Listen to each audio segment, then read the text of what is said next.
June 21, 2026 Kannigaiper அப்படின்ற ஒரு கிராமம். திருவள்ளூரில் இருக்க இந்த கிராமத்தில் அமோனியா லீக் காரணமாக ஒரு ஃபுட் எக்ஸ்போர்ட் பண்ணுற, அதாவது இறாலை பதப்படுத்தி எக்ஸ்போர்ட் பண்ணக்கூடிய ஒரு ஃபேக்ட்ரியில் கிட்டத்தட்ட 83 தொழிலாளர்கள் பாதிக்கப்பட்டு இன்னைய தேதி வரைக்கும், ஜூன் 25ன்ற இன்னைய தேதி வரைக்கும் 13 பேர் இறந்துருக்காங்க. இது சாதாரணமாக நம்ம எப்போவும் கடந்து போகிற ஒரு செய்தி தானேன்னு நீங்கள் கடந்து போகலாம். இந்த தகவலுக்கு பின்னாடி என்னென்ன விஷயங்கள் இருக்குன்றது நம்ம கண்டிப்பாக தெரிஞ்சுக்க வேண்டிய அவசியம் இருக்குது. முதல்ல தமிழ்நாட்டில் இது எதுக்கு நம்ம தெரிஞ்சுக்கணும் அப்படின்னு நம்ம நிறைய பேர் இது பெருவாரியாக வந்து ஒரு பெரிய அட்டென்ஷன்லாம் கொண்டு வரல. என்ன, முதல்வர் விஜய் வந்து பிறந்தநாள் கொண்டாட்டங்களை தவிர்த்தார் அப்படின்னு ஒரு நியூஸ் வந்துச்சு. அதுக்கப்புறம் வந்து ஒரு பெரும் துயரம்னு சொன்னாங்க. எல்லாம் சரிதான். இதுக்கு பின்னாடி இருக்கிற நம்ம கேட்கப்பட வேண்டிய கேள்விகள் என்னென்னன்ற இது இருக்குல்ல.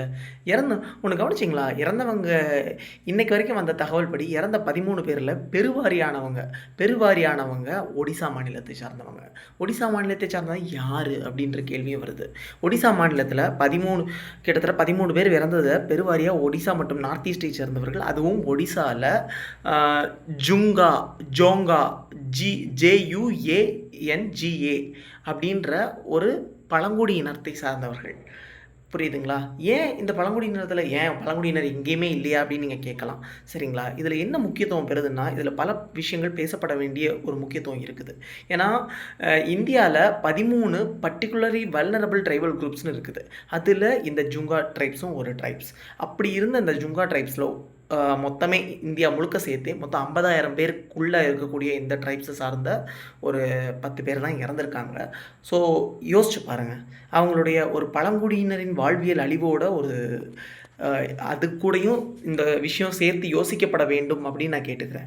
சரிங்களா? இன்னொன்று யோசிச்சு பாருங்கள், தமிழ்நாடு கவர்மெண்ட் வந்து அக்டோபர் 2020 ஒரு ஜிஓ ரிலீஸ் பண்ணாங்க. அதுபடி வந்து ஒரு இன்ஸ்பெக்ஷன் ஃப்ரேம் ஒர்க் வந்து ஓப்பன் போர்ட்டலில் க்ரியேட் பண்ணி PCP, அதாவது பொல்யூஷன் கண்ட்ரோல் போர்டுக்கு கீழே வந்து அதை இன்ஸ்பெக்ஷன் பண்ணணும், அதோட ரிப்போர்ட்ஸ் அவைலபிளாக வைக்கணும், இன்ஸ்பெக்டர்ஸ் விசிட் பண்ணணும் அப்படின்ட்டு இருக்காங்க. சரிங்களா? அப்படி எத்தனை இது விசிட் பண்ணப்பட்டுச்சு அப்படின்ற டீட்டெயிலும் இது பண்ணணும், என்னென்ன குறைகள் இருக்கணுன்றதையும் வெளிப்படுத்தணும்னு சொல்லியிருக்காங்க.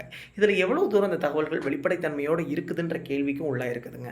ஏன்னு பார்த்தீங்கன்னா, போன வருஷத்தோட டேட்டா படி total inspections, special visits plus ordinary visits plus holiday inspections எல்லாம் சேர்த்து பார்த்தா கூட 15,000 தான் வருது.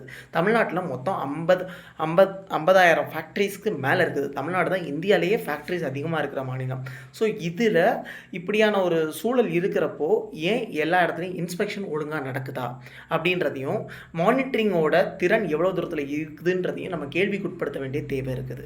இன்னொன்று, இறந்தவங்களில் இப்போ என்ன தெரிய வருதுன்னா, ஒரு சில பூர்ணிமா ஜங் அப்படின்ற பேரில் வந்து ஒருத்தங்க இறந்ததாக ஆதார் கார்டு காட்டப்பட்டது. அவங்க ஆதார் கார்டில் சேர்ந்துருக்காங்க, ஆனால் அவங்க உயிரோடு இருக்கிறத கண்டுபிடிச்சிருக்காங்க. இதுக்கு காரணம் என்னென்னா, பெருவாரியான நார்த் இந்தியன் ஒர்க்கர்ஸ் பீகாரில் இருந்தும், ஊபியில் இருந்தும், அஸ்ஸாமில் இருந்தும், இப்போ வந்து காயப்பட்டவங்களையும் சரி இறந்தவங்களையும் சரி 18 வயசுக்கு கீழே இருக்கவங்க இருக்காங்கன்னு சொல்லிட்டு மெடிக்கல் ரெக்கார்ட் சொல்லுது. ஸோ இதுக்கு அர்த்தம் என்ன? தமிழ்நாடு மாதிரியான ஒரு வளர்ந்த மாநிலத்தில் இருந்து மைக்ரேட்டரி ஒர்க்கர்ஸை சுரண்டக்கூடாது. அது முறை கிடையாது, அது அறமும் கிடையாது. ஸோ இப்படியான ஒரு சூழலில் 18 வயசுக்கு கீழே இருக்கவங்க ஃபோர்ஜ்டு ரெக்கார்ட்ஸ், ஆதார் மாதிரியான மற்றவங்களோட ரெக்கார்ட்ஸை யூஸ் பண்ணி உள்ளே ஒர்க் பண்ணிட்டு இருக்காங்கன்றது மிகவும் வருத்தப்பட வேண்டிய, கவனிக்க தவறிய ஒரு ஓட்டை நம்மளுடைய அப்படின்றது தான் சொல்லி ஆகணும். சட்டத்தில் இருக்கிற ஓட்டைன்னு தான் இதை சொல்லி ஆகணும். இதை ஃபிக்ஸ் பண்ண வேண்டிய தேவை இருக்குது. இந்த ஆதார் ஃபோர்ஜரியில் உள்ளே ஜாயின் பண்ணவங்க பெருவாரியாக நான் நிறைய பேரை ட்ரெயினில் கூட மீட் பண்ணியிருக்கேன். 16 வயசு 15 வயசில் அஸ்ஸாம், ஊபி, பீகார் மாதிரியான மாநிலங்கள்லேருந்து இங்கே வந்து வேலை பார்க்குறாங்க. எந்த அடிப்படையில் வேலை பார்க்குறாங்க?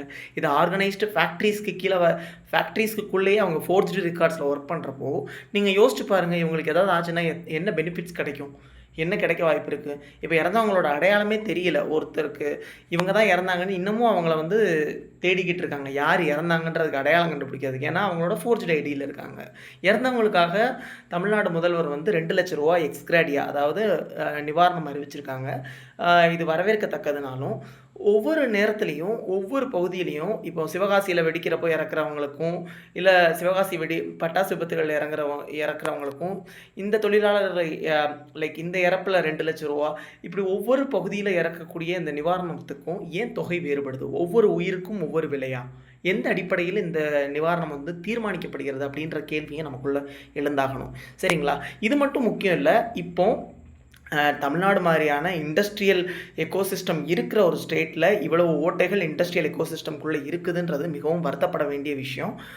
இன்னொன்று, இதை நம்ம ஃபிக்ஸ் பண்ணாமல் விட்டோம்னா இன்னும் இறப்புகளை பார்க்க வேண்டியது இருக்கும். மாதம் மாதம் இண்டஸ்ட்ரியல் டிசாஸ்டரில் யாராவது இறந்துக்கிட்டே இருக்கிறதுன்றது ஒரு ஸ்டேட்டுக்கு நல்லதில்லை. குறிப்பாக வந்து மினிஸ்டர் கீர்த்தனா வந்து இப்போ வந்து மினிஸ்டர் லைக் ஃபேக்ட்ரியோட ஆடிட்ஸை நாங்கள் டெய்லி ரிப்போர்ட்ஸ் கேட்போம், மந்த்லி ரிப்போர்ட்ஸ் கேட்போம்னு சொல்லியிருக்காங்க. இது வரவேற்கத்தக்கதாக இருந்தாலும் இன்னமும் வெளிப்படைத்தன்மை வேண்டும்.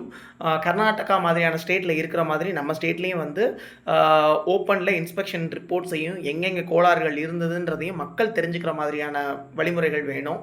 இன்னும் தொழிலாளர்களை வந்து பிற மாநில தொழிலாளர்கள் மீது வன்முறைகள் ஏவப்பட்டதை தடுத்தாகணும். இன்னும் பாதிக்கப்படுறவங்க பிற மாநில தொழிலாளர்கள் அப்படின்றப்போ குரலற்றவர்களாக இருக்காங்க. ஸோ அவங்க பிற மாநிலம்னு சொல்லிட்டு அவங்களுக்கான குரலை நம்ம கொடுக்காமல் இருக்கக்கூடாது. சிபிஐ, சிபிஎம் போன்ற கம்யூனிச இயக்கங்கள் அவங்கள இப்படி மடைமாற்றி இதில் சேர்க்கறத வந்து குரல் கொடுத்தாகணும். அவங்க தங்களோட ஐடியில் சேர்றதையும் குழந்தை தொழிலாளர் இல்லாமல் இருக்கிறதையும் கவர்மெண்ட் உறுதி பண்ண வேண்டிய தேவை இருக்குது. நிச்சயமாக இது மாதிரி ஒரு ஃபேக்டரியல் டிசாஸ்டர் திரும்ப நடக்கக்கூடாது. ஏன்னா ஒவ்வொரு இறப்பும் ஒரு தனி மனிதனுடைய, ஒரு குடும்பம் சார்ந்த, ஒரு எதிர்காலத்தை நோக்கி வரக்கூடிய ஒரு மைக்ரண்ட், ஒரு புலம்பெயர் தொழிலாளியோட வாழ்க்கைன்றது நீங்கள் நினைக்கிற மாதிரி அவர் எளிமையானது கிடையாது. அவங்களுடைய வாழ்க்கையையும் காப்பாற்ற வேண்டிய கடமை தேர்ந்தெடுக்கப்பட்ட தமிழக அரசுக்கு இருக்குது. கண்டிப்பாக அதை பண்ணணும்.